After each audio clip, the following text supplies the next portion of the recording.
Hello, this is Greg Allison with Green Greg's Garden and Worm Farm, coming to you from my log barn here on my urban homestead.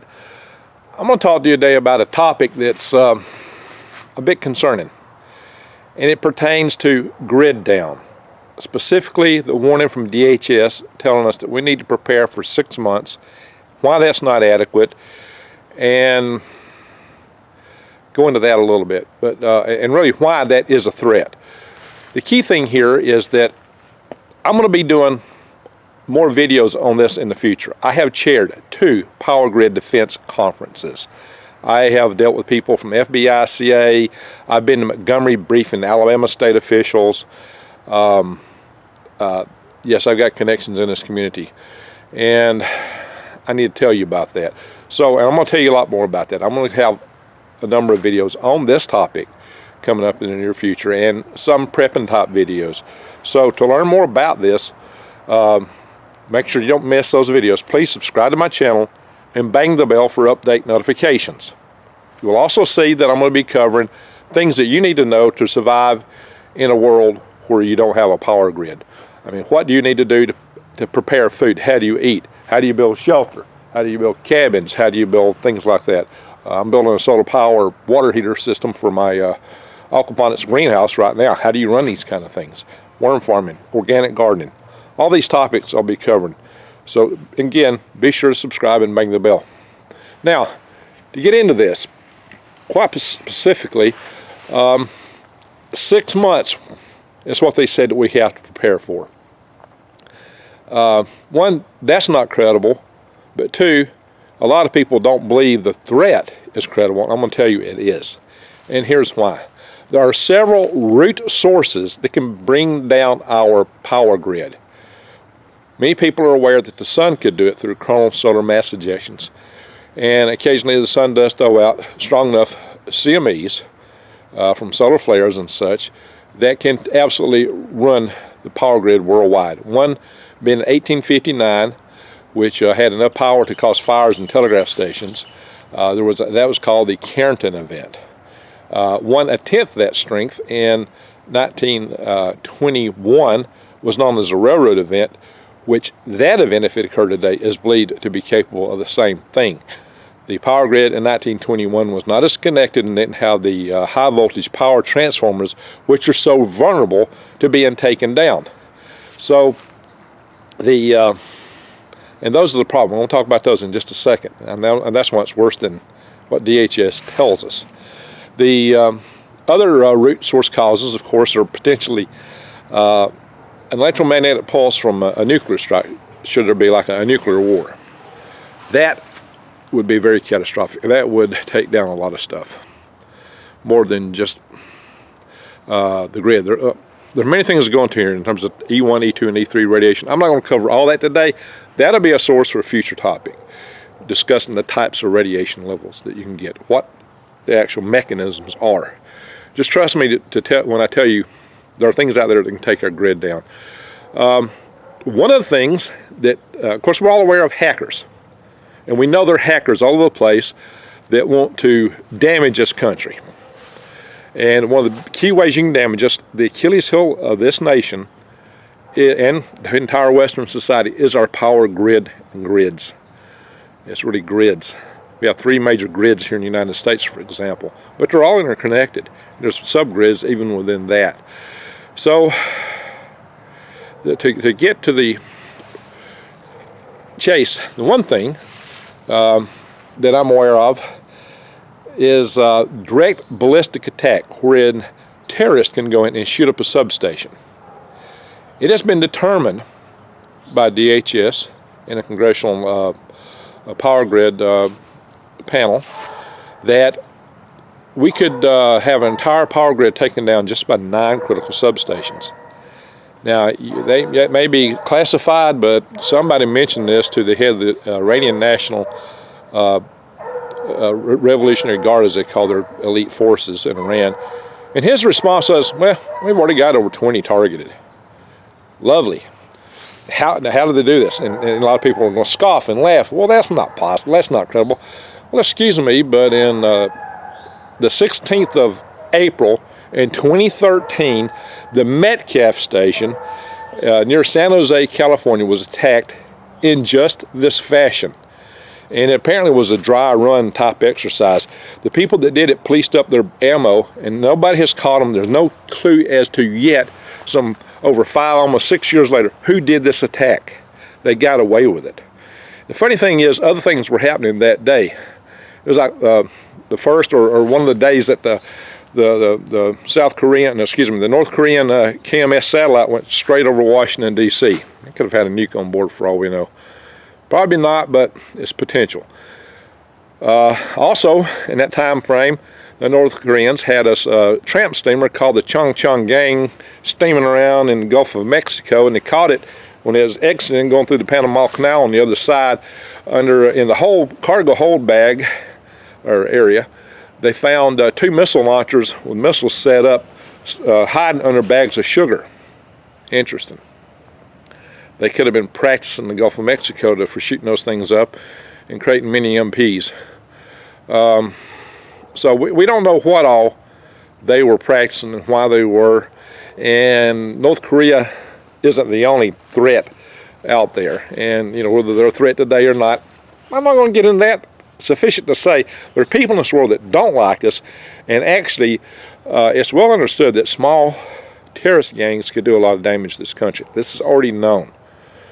A team of 2 to 4 people could take out one of these substations. 9 substations, a couple AK-47s, they're cheap. The ammo to do it is cheap. You're talking a few thousands of dollars. You could bring down trillions of dollars of economy of the United States. This is not a secret, and we know there are terrorist training camps in the United States. That's a known. So, believe it whether you want to or not, the fact is, it doesn't take a lot to do a lot of damage to us. We're vulnerable. Now, here's why it matters. One of the key objectives of anybody wanting to take out our power grid is to take down the extra high voltage power transformers. These are the transformers that step the voltage up real high for long distance transmission, and then they step it back down for local transmission. And this enables us to do long distance transmission of our electrical power. These transformers weigh 200 to 400 tons apiece. They're as big as a house. Like my barn here. They're bigger than my log barn and heavier than my log barn. And this took me some time to build it. If you put in an order for one of these transformers, by the time you put the order in, this is today, it takes you 18 months to get it. Most of them are custom built. The coils are hand wound. And just because you've got the blueprints don't mean you can do it, because it's craftsmanship. There's expertise required and the knowledge of how to do these things. So ramping up production rates may not be feasible. South Africa had a solar storm problem. They lost some transformers, and they thought, well, hey, we'll just build our own. Guess what? It only lasted about 3 years and they burned out. So it takes time to put these things in. 18 months, and that's if the system is working. That says you have an operating supply chain. Well, guess what? If our power grid goes down, the operability of the supply chain is going to be somewhat less than optimal. I would call it non-existent. Where's the money at? The banking accounts, the computers, everything you use to order and facilitate and coordinate will be shut down. How the trucks that move things around are going to get fuel when there's no electricity to power the pumps? When the trucks can't get spare parts because the parts stores are shut down because they don't have power to run their computers and move things, everything's shut down. There's no water, no food. When the power goes down, everything goes down. Think about it. Power pumps the pumps that pump the water, that pump the fuel. It is the single most critical linchpin, keystone of our entire technical society. It is what is most required, and it is our weakest link, and it takes so long to get it back up to standard. The congressionally mandated task force determined, the EMP task force determined, that within a year 9 out of 10 people would be dead just from lack of the resources. Medicines, you got no medicines, you have no refrigeration, food, disease is going to spread. You're not going to have the sanitation that we have in today's society. 9 out of 10 people be dead in a year. And I hate to tell you, this whole idea that saving food for 6 months is not good enough. Not nearly. Maybe that just gives elite people time to go run and hide before you get looking to eat them. I don't know.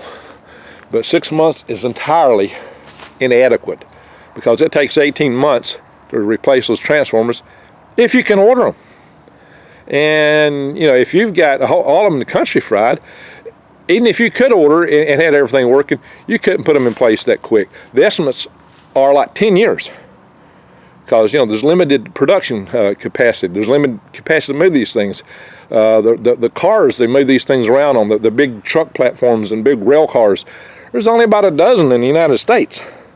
The rail lines were used to install some of these, and some of them don't even have a rail line running to them anymore. And they're all custom designed and custom built for the specific application in the power grid where they're at. So, you know, it's going to be rough. Now, maybe we can get partial systems running and have the most critical systems running. I know people that are working toward having that kind of planning in place right now. Some people I work with are quite involved in this. I'm happy to say that. But they're not there. And getting the power grid hardened is what we need to do, and it's not been done. And there's nothing really happening to make that happen at the moment. Hopefully that'll turn around. So we need to push for that. I do have a website, powergriddefense.org, that you can log into, and it will direct you to a lot of different organizations that are working to try to fix these things. And you can join with them and help us move this ball down the road. If you're local in my area, join with us.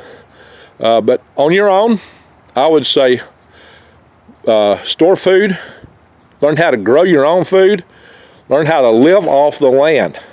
Now, I'll say this, if you think you can get a big deer, get rifle and go out and hunt deer, from now on, forget about it. All the deer will be dead in 2 or 3 months. So will cattle and anything big enough to shoot with a large round. You're going to be living off rats, maybe squirrels and rabbits, if you're lucky. I'm not too many of them. Little bitty birds, that's all that's going to be left. Bugs. They say our bug population's dying out for some reason. But you're going to have to know how to forage plants. So I'll cover some of that in some future videos. But the key thing is, there's a lot to be concerned about. You can take action though. And you can take action by joining the groups like I mentioned. Go to Power Grid Defense. And that's the D, it has both D's, and all the words are jammed together, powergriddefense.org. Click on the links page, and there's links to other groups. If you're local, you can join with us, help us out. But this is something we do. We're trying to make sure that we don't have to deal with this problem. But if we deal with it, you got to know how to deal with it. And that's why I'm telling you this. You do need to prepare, but 6 months is not enough. It's not nearly enough. Store more food. But if you have to bug out, you can only carry so much stuff with you. And the food's only going to last so long. And probably your neighbor's going to knock your door down and grab it from you anyway. So you better know how to live without it. You better know how to grow your own. And you're better off to work with your neighbors to develop civil defense where you're all working together in the first place. To develop some neighborhood programs. But learn how to live without the power. Learn how to build your own. Learn how to do these things. I'm going to have video on building this. I'm going to have video on many topics on my channel. More about this and what to do about it and how to live in a society where times have changed and things may be tougher. There's several things that could cause that. So I'm going to be covering that. So once again, please subscribe to my channel and bang the bell for update notifications. And once again, what I'm saying is we can fix this. It may take us time, but in the meantime, you need to be prepared yourselves. And in closing, if the grid should go down and just come back up 6 months later, I'm going to tell you something. Nobody did any hacking. There was no damage done. Somebody just threw a switch. If that happens, oh my God. I don't think that would be the case. Some people do. But yeah, if it's just 6 months, somebody just threw a switch somewhere. That would be an inside job. I don't believe that. I don't believe that's what we're looking at, because there's enough other people out there who are just chomping at the bit to do it to us. And that is why you need to prepare. Thank you. Sorry to give bad news here, but the good news is we can fix it. Work with us. Thank you for watching.